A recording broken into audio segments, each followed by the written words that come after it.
এই আব্বা চলে গেলেন, তো গেলেন এইদিকে তাহলে সেফটির কথা চিন্তা করে একটা ডিঙ্গি নাও আপনাকে দিয়ে গেলেন। তাহলে তুমি বর্ষা আসার আগে আগেই যখন খালে পানি আসবে তখন তুমি আমাদের অঞ্চলটা হচ্ছে যে একটু নিম্ন এলাকা, তো ওই বর্ষার সময় পদ্মা থেকে পানি খাল থাকে, খালের ভিতরে ঢুকে যায় বর্ষার সময়, একদম সব মাঠ ঘাট জমি জমা সব ডুবে যাবে, শাপলা ফুল এই বললাম যে গল্পটা ডুবে যায়, শুধু বাড়িগুলি জায়গা থাকে, এক বাড়ি থেকে আরেক জায়গায় যাওয়ার নৌকা ছাড়ার কোনো উপায় নেই, মানে রাস্তা তো তলিয়ে গেছে, বাড়ির উঠোনেও তো পানি, সব মাঠ কিছুই না, খালি পানি আর পানি বর্ষার সময়। তো তখন ভাঙনটাও খুব বেশি হতো, তীব্র ওই সময়টায়।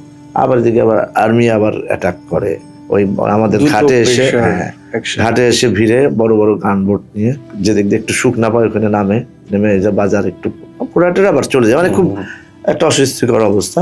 আমরা তো বাবার সাথেও কোনো যোগাযোগ করতে পারছি না।